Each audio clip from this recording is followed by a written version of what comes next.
오늘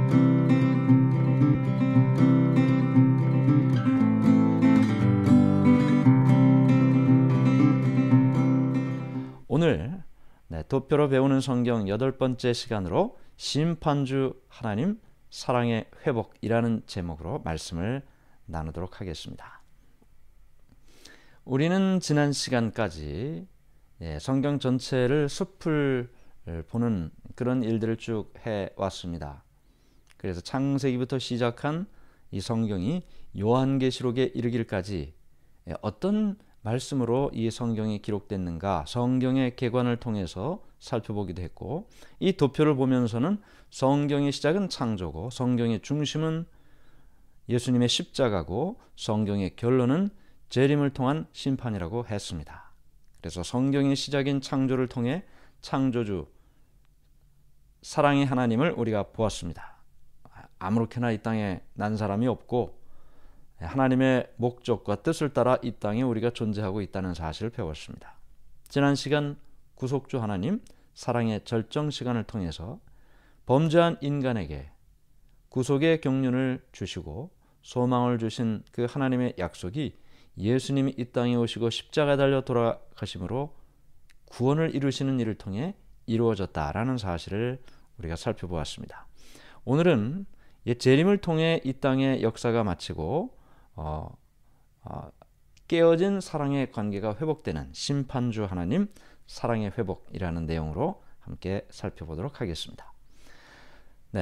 지난 시간 우리는 구속주 하나님 사랑의 절정이라는 제목으로 예수 그는 누구인가? 예수님 도대체 어떤 분이신가? 우리가 믿는 예수님 도대체 어떤 분이신가? 라는 질문에 대하여 이 땅에 오신 하나님이시다 라는 사실을 함께 살펴보았습니다.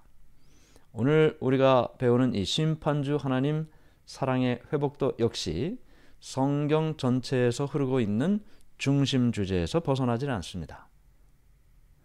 우리가 배우는 이 도표의 여러 말씀들이 사실은 큰 강이 흐르고 있다는 사실을 계속 반복하고 있어요.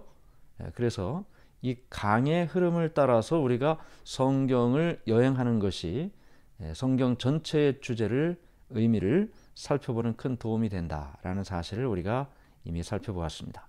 그래서 창조주 사랑의 하나님과 구속주 하나님 사랑의 절정에 이어서 심판주 하나님 사랑의 회복을 함께 보도록 합니다. 성경은 심판에 대한 이야기가 대단히 많이 있습니다.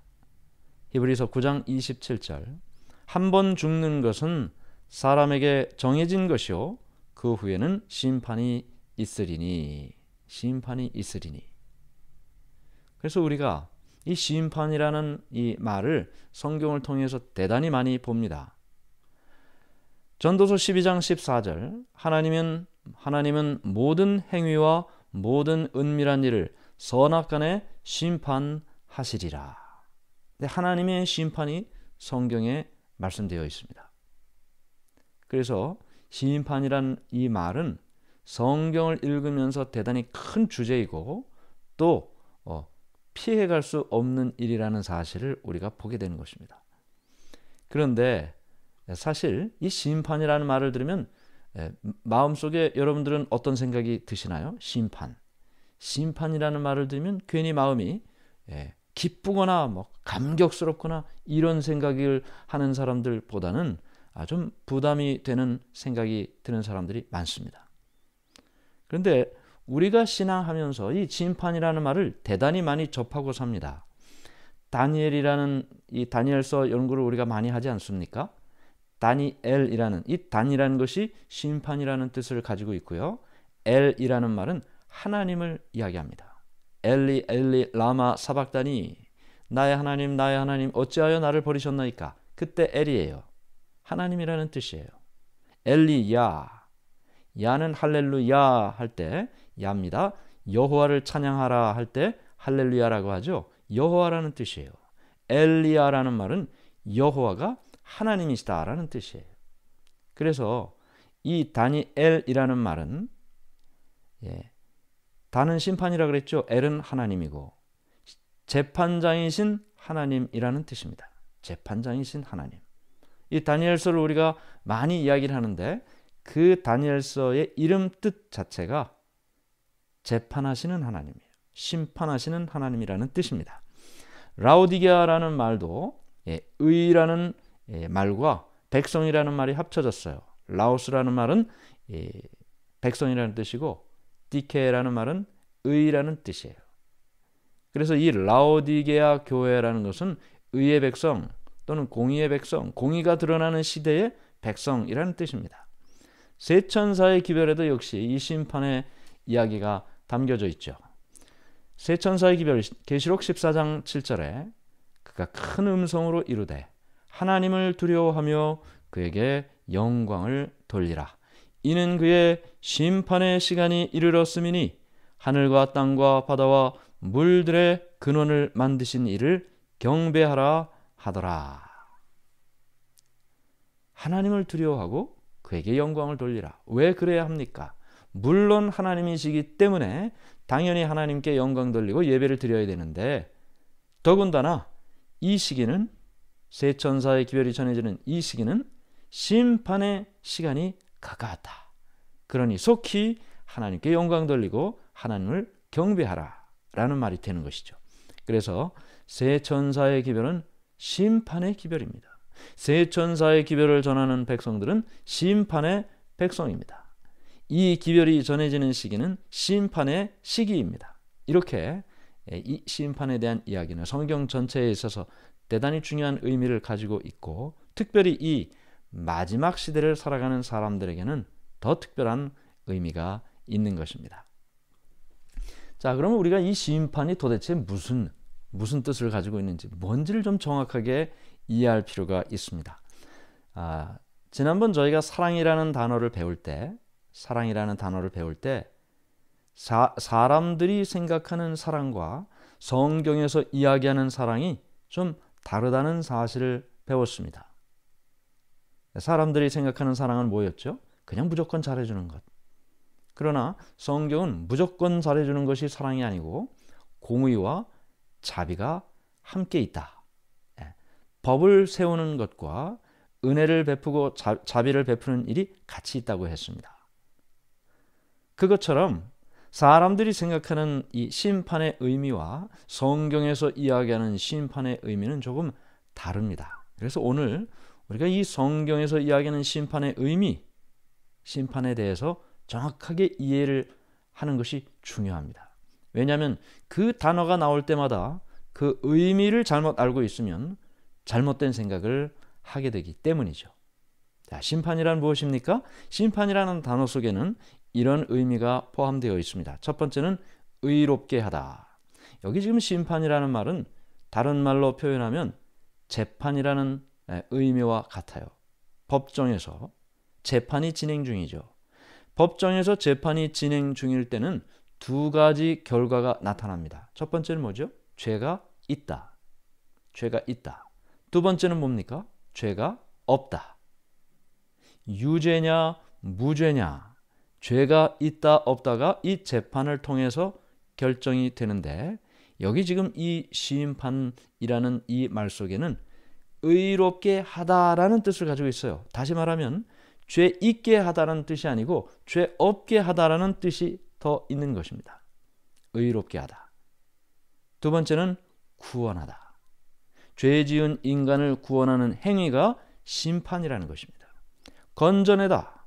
죄에 빠져 수렁에 빠져 허덕이고 세상을 살아가는 모든 사람들을 건져내는 일이 심판이라는 것입니다. 마지막으로 옹호하다. 이 옹호하다는 것은 이 재판정을 우리가 좀 상상하면서 이해를 해야 되는데요.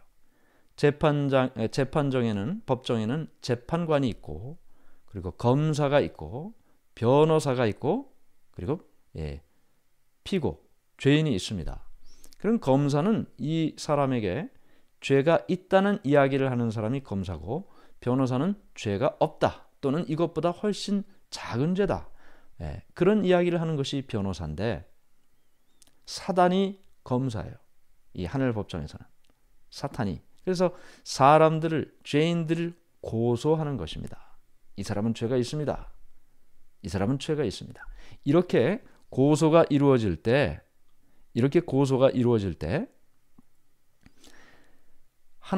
예수님께서는 변호사가 되셔서 우리를 옹호해 주시는 것입니다. 변호해 주시는 것입니다. 죄가 있었지만 용서받았습니다. 깨끗해졌습니다. 그러므로 죄가 없습니다. 옹호해 주시는 것입니다. 그래서 심판에는 네 번째 옹호하다라는 뜻도 있습니다. 의롭게 하다, 구원하다, 건져내다, 옹호하다. 이런 의미가 이 심판의 의미 속에 있기 때문에 이 심판은 부정적인 단어가 아니고 긍정적인 단어입니다. 색깔을 그렇게 잘 칠해 놓을 필요가 있습니다. 심판 그러면 아주 부정적인 마음이 탁 드는 것이 일반적인 심판의 의미인데 성경에서의 심판의 의미는 그런 부정적인 의미가 아니라는 것이죠. 그래서 성경에 나타난 여러 심판의 이야기가 있는데 대표적인 것이 홍수 심판입니다. 창세기 6장 3절에 여호와께서 이르시되 나의 영이 영원히 사람과 함께 하지 아니하리니 이는 그들이 육신이 됨이라. 그러나 그들의 날은 120년이 되리라 하시니라. 홍수 심판인데 여기 심판이라는 말이 도대체 어디 나오는가? 나의 영이 영원히 사람과 함께 하지 않겠다. 하지 않겠다라는 말이 딘이라는 말이에요. 아까 다니엘의 단이 심판이라 그랬죠? 여기도 이 딘이 심판의 의미가 있습니다. 하나님의 영이 함께하지 않는 것이 심판입니다. 그러면 그 전에 무슨 일들이 진행이 됐다 그랬어요? 하나님의 영이 함께 하셨다는 말이죠. 함께 하시기 위해서 노력했지만 그들이 거절했다는 것입니다. 그래서 120년이라는 긴 기간을 하나님께서는 그들에게 허락하시면서 그들과 함께 하시기 위하여 노력했지만 그들이 거절함으로 함께 하실 수가 없었다. 이 함께 할 수 없다는 이 말이 심판의 의미인 것입니다. 그래서 결국은 구원을 하려고 하는 것이 목적이었죠. 거절했기 때문에 결국 노아의 8가족만 구원받게 되었지만 이 홍수 심판의 목적도 역시 구원하는 것이 목적이었습니다. 그래서 성경에는 많은 심판의 이야기가 나타나고 있다라는 것을 우리가 생각하게 되는데 왜 하나님께서 심판을 하실까요? 왜 하나님께서 심판을 하실까요? 시편 76편 8절과 9절에는 이렇게 말씀이 기록되어 있습니다. 주께서 하늘에서 판결을 선포하시매 땅이 두려워 잠잠하였나니 곧 하나님이 땅의 모든 온유한 자를 구원하시려고 심판하러 일어나신 때로다. 하나님께서 판결을 선포하셨다. 심판을 선포하셨다.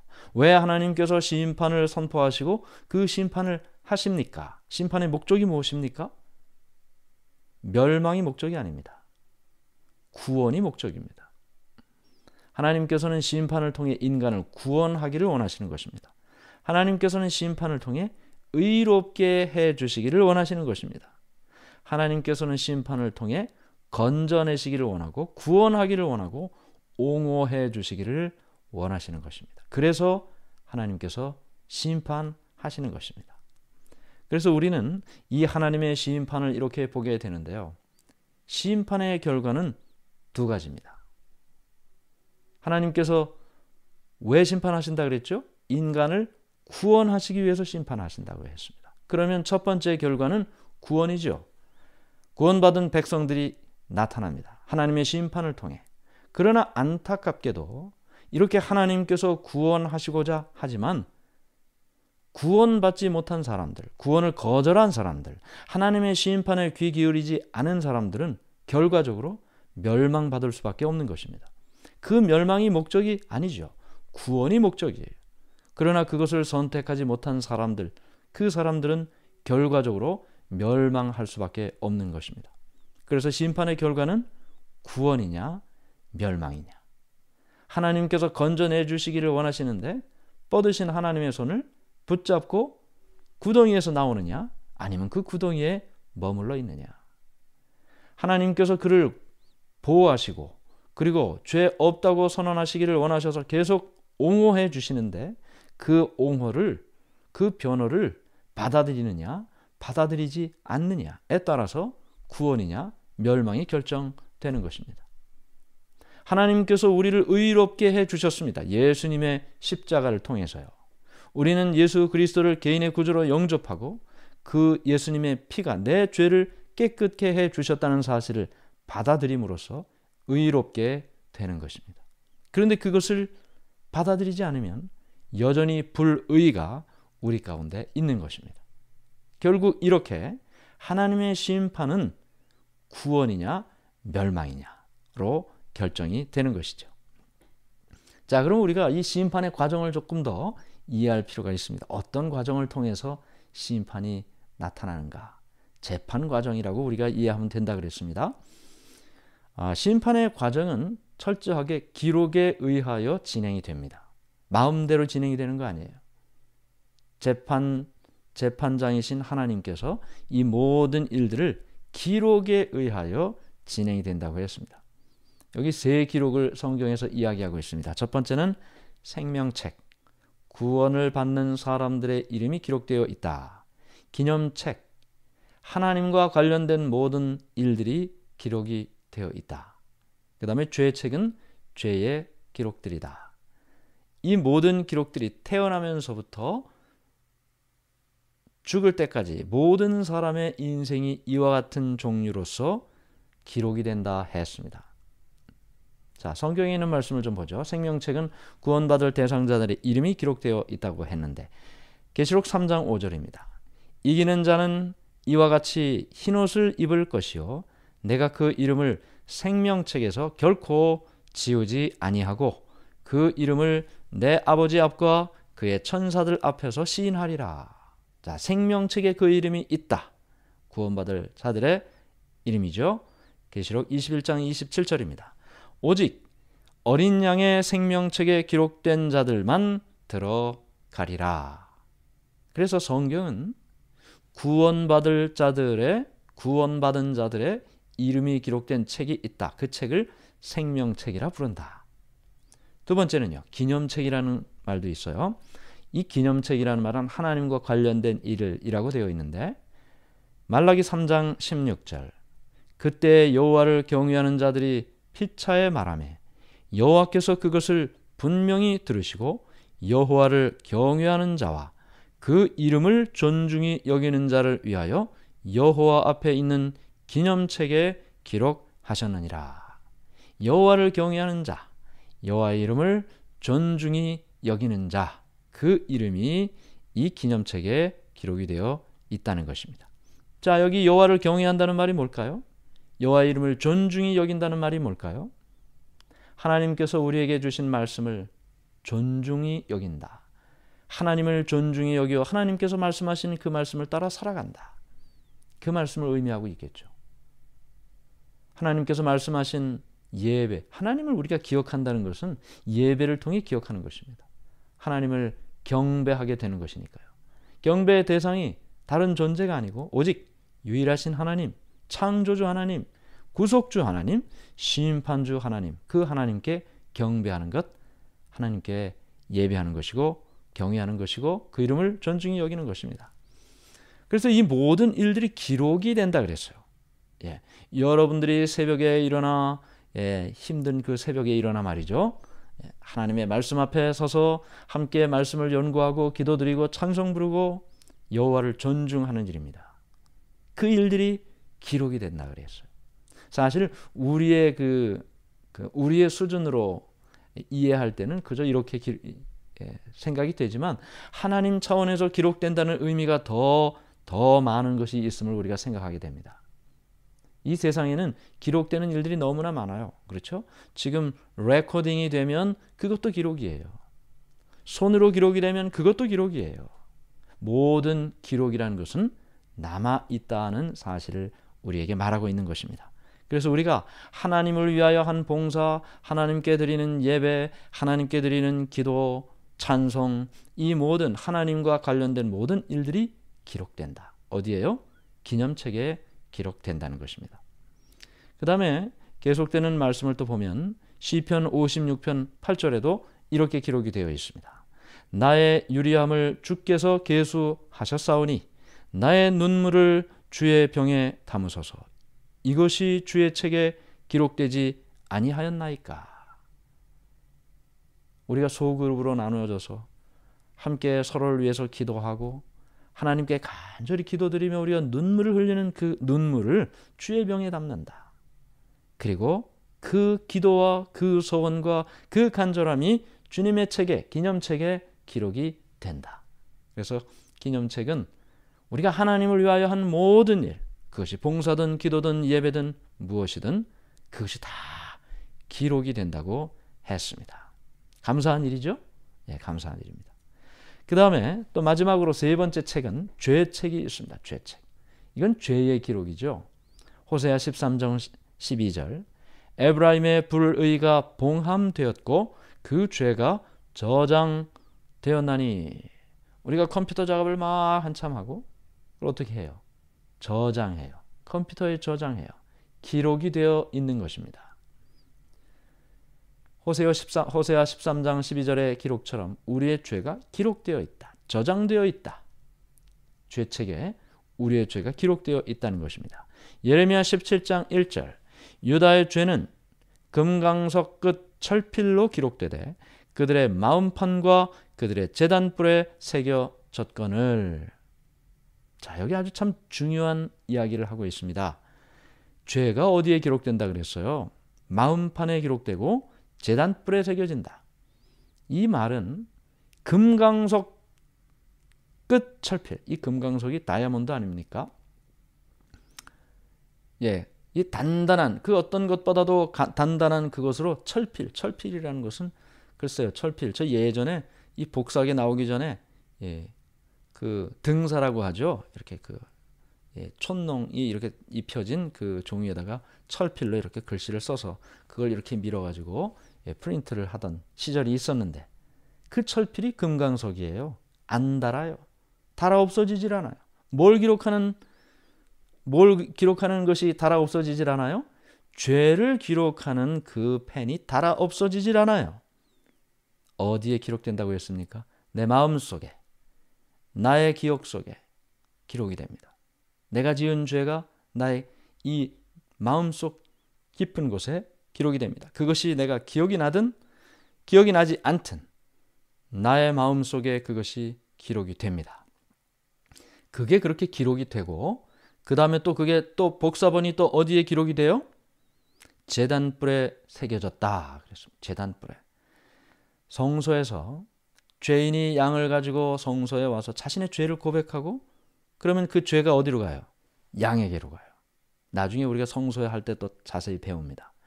양에게로 간 그 죄가 양이 이제 죽임을 당하죠. 그 피를 한 대접 받아요.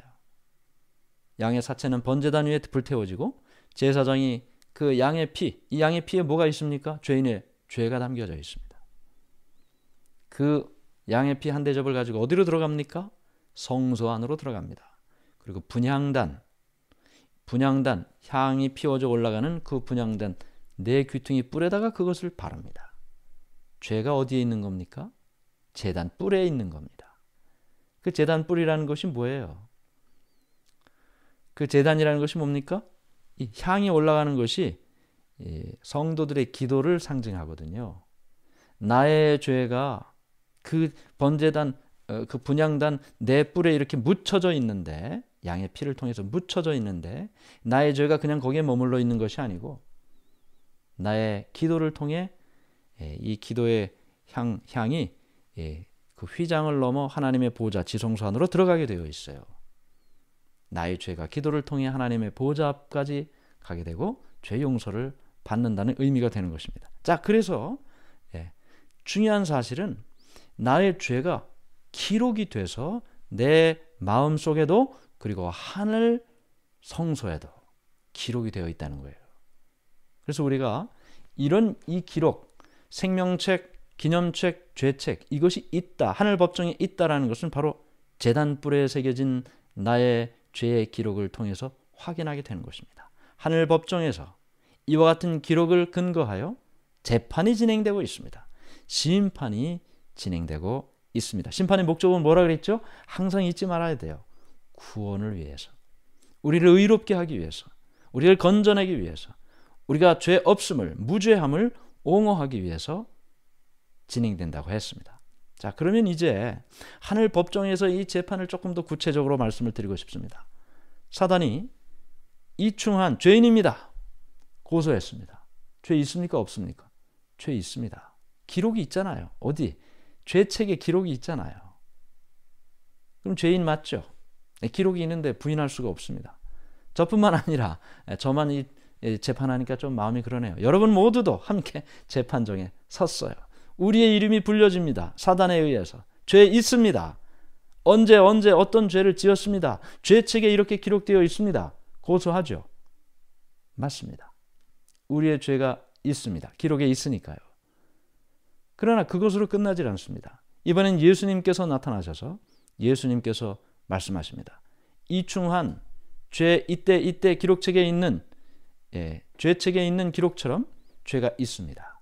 그러나 이충한이 언제 몇 년 며칠 저의 십자가의 피를 마음에 영접하고 받아들이고 저를 개인의 구주로 영접했고 평생 주를 위하여 살기로 결심했고 그리고 늘 회개를 통해 주님 앞에 나왔습니다. 하나님 앞에 나왔습니다. 그의 죄가 있었지만 저의 십자가의 피로 용서를 받았습니다. 죄가 있었으나 그는 지금은 죄가 없습니다. 이것이 하늘 법정에서 이야기가 되는 것입니다.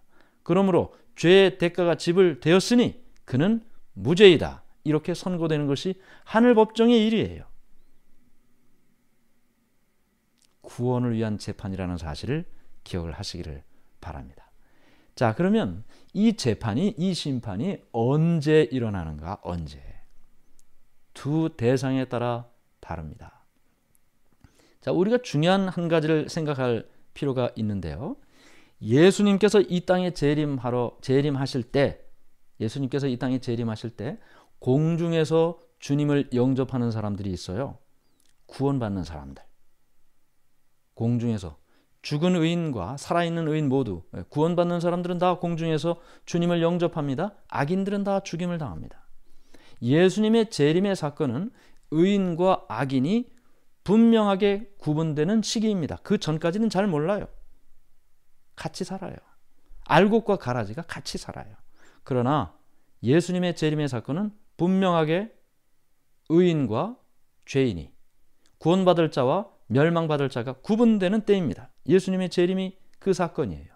그러면 예수님이 재림하시기 전에 구원받을 자가 결정이 되겠죠.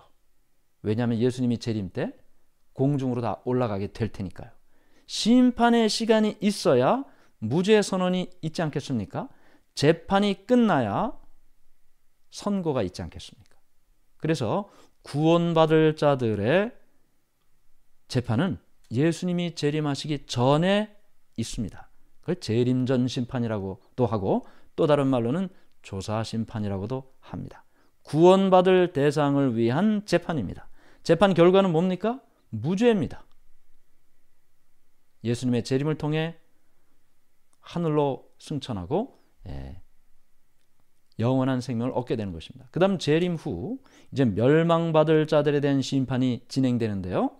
이건 나중에 또 자세하게 우리가 배우게 되겠지만 1000년 동안 의인들이 예수님과 함께 1000년 동안 왕노릇한다. 왕이 하는 일은 통치뿐만 아니라 재판의 기능도 있었습니다. 고대에는.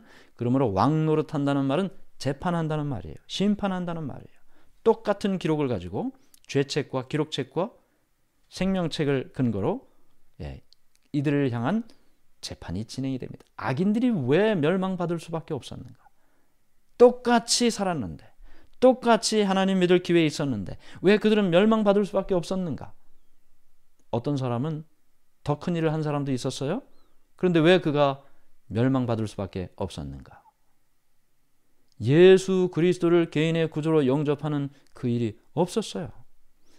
예수 그리스도의 피로 죄 용서를 받는 경험이 없었어요. 불의가 그에게 여전히 남아 있었기 때문에 구원받을 백성으로서의 자격을 얻지 못한 것입니다. 그래서 재림 후에는 멸망받을 백성들이 왜 멸망받는지가 증명되는 재판이 진행이 됩니다. 이렇게 심판은 예수님의 재림 전후에 진행이 되고 이 모든 심판이 마치게 되면 어떤 일이 일어나요? 인간이 이제 구원받고 멸망받는 일이 나타나게 되는데 이 하나님의 심판이 공의롭다. 시편 26편 9절 새번역의 번역입니다. 주께서 땅을 심판하실 때에 세상에 사는 사람들이 비로소 의가 무엇인지 배우게 될 것입니다. 하나님은 공의로운 분이시다. 세상 만물을 창조하시고 모든 창조물들의 법을 제정하시고 그 법을 따라 그들을 보호하시고 지키시는 분이시다. 이 모든 일이 심판을 통해 재판을 통해 온 세상에 증명이 되는 것입니다. 하나님이 어떤 분이신가? 하나님은 사랑이시다. 하나님은 의로운 분이시다. 라는 사실을 깨닫게 되는 것입니다.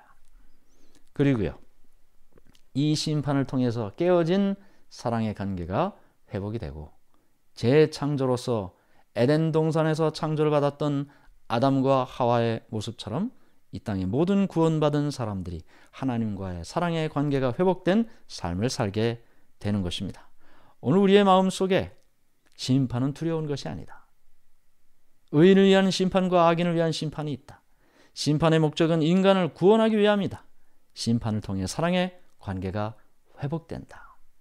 그래서 우리는 이 심판주를 기다리는 것입니다. 왜요? 이게 긍정적인 의미지 부정적인 의미가 아니기 때문입니다. 이 어렵고 힘든 세상을 마치고 심판주 예수님을 만나 사랑의 관계를 다시 한번 회복하여 영생을 누리고 살아가는 우리 모두가 되기를 바라면서 말씀을 마치겠습니다.